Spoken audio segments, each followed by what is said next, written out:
வாழ்க வையகம், வாழ்க வையகம், வாழ்க வளமுடன்.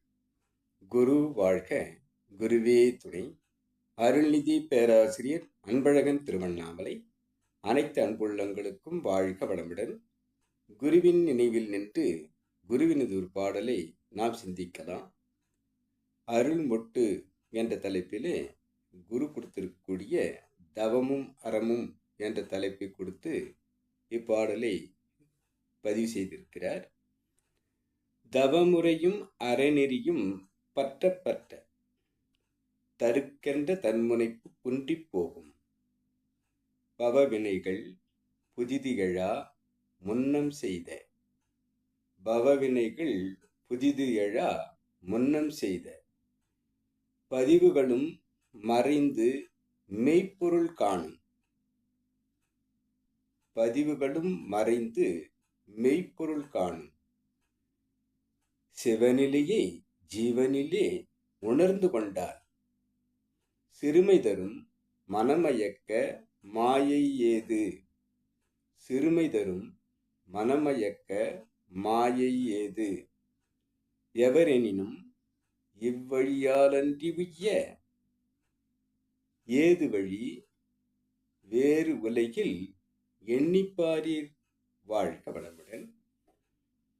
தவமுறையும் அறநெறியும் தான் நாம் கை கொள்ளும் போது நமக்கு ஈகோ என்று சொல்லக்கூடிய அந்த தன்முனைப்பு, அந்த அகங்காரம், அந்த ஆணவம் நம்முள் இல்லாமல் போகும். ஏனென்றால் ஜீவனிலே சிவநிலையை நாம் உணர்ந்து கொள்கிறோம். அவ்வாறு உணரும்போது அறிந்தது சிவம், மலர்ந்தது அன்பு என்பதாக வருகிறது. அவ்வாறு அன்பு மலர்ந்த போது அந்த தன்முனைப்பு எழுவதற்கு வாய்ப்பில்லை என்பதை குரு தெரிவிக்கிறார். அவ்வாறு தவத்தையும் அறநெறியையும் நாம் பற்றி சென்றால் தருக்கென்ற தன்முனைப்பு குன்றி போகும் என்று கூறுகிறார். பாவ வினைகள் ஏதோ நமக்கு இருக்காது. புதிதாக எழக்கூடிய தீய வினைகள் ஏதும் நமக்கு வராது. பதிவுகளும் மறைந்து போகும். அவ்வாறு நமக்கு தீய பதிவுகள் இருந்தாலும் அவைகள் நீங்கி போகும். ஆழ்மன தியானமாக நாம் செய்யும் போது மெய்ப்பொருள் உணர்வு நமக்கு ஏற்படும்.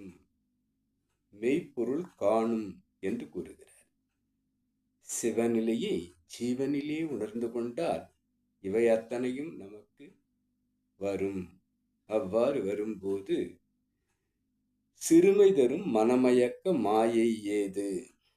நமக்கு நம்மை துன்பத்தில் ஆழ்த்தும், சிக்கலில் ஆழ்த்தும் அந்த தீய வினைகள் புற உலகை அந்த மயக்கத்தில் நாம் செய்யும் தவறுகள் நமக்கு ஏற்படாது என்பதை கூறுகிறார். சிறுமை தரும் மனமயக்க மாயை ஏது என்று குறிப்பிடுகிறார். எவரெனினும் இவ்வுலகில் உய்ய. எவரெனினும் இவ்வுலகில் உய்ய. இந்த உலகத்தில் வாழும் அனைத்து மக்களும் இந்த தவத்தையும் அறத்தையும் பற்றி கொண்டால் மட்டுமே போதும். வேறு வழி புனிதமடைய இவ்வுலகில் இல்லை என்பதை நாம் எண்ணி பார்க்க வேண்டும் என்று குறிப்பிடுகிறார். ஆக தவம் என்று சொல்லும்போது தன்னை உணர்தல், தியானம் என்று சொல்லும்போது அறிவுக்கு ஒரு பயிற்சி, நமக்கு கொடுத்திருக்கக்கூடிய ஆறாவது அறிவாக இருக்கக்கூடிய மெய்ப்பொருள் உணர் அறிவை நாம் பயன்படுத்தி பண்படுத்தி குருவை பற்றி கொண்டு மெய்ப்பொருள் உணர்வு அறிவாக அவ்வறிவை மாற்றும் போது நமக்குள்ளே இருக்கக்கூடிய இறைவன் இன்ட்யூஷனாக உள் உணர்வாக மாறும்போது அறிந்தது சிவம், மலர்ந்தது அன்பு. ஜீவனிலே சிவத்தை உணர்வதாக நம்மை மாற்றும் போது நம்முள் இருக்கக்கூடிய தீவினைகள் அகலும், தீவினைகள் சேராது, பாவப்பதிவுகள் நமக்கில்லை. இவ்வளவும் இருந்தும் நம்மை அந்த இறைநிலை ஆட்கொண்டு உள் உணர்வாவதை நாம் உணர முடியும்.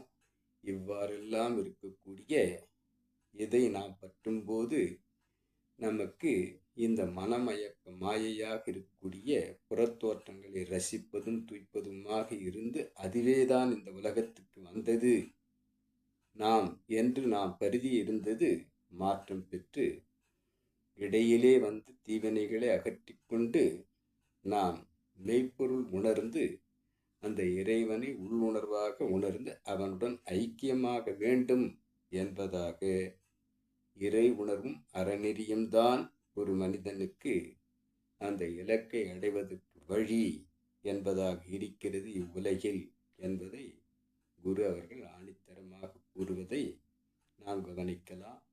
திருமூலரும் தனக்கும் கிளைக்கும் அக்கேல் முதல்வன் விளைக்கும் தவம் மரம் மேற்துணையாமே என்று கூறியிருப்பதை நாம் சிந்திக்கலாம்.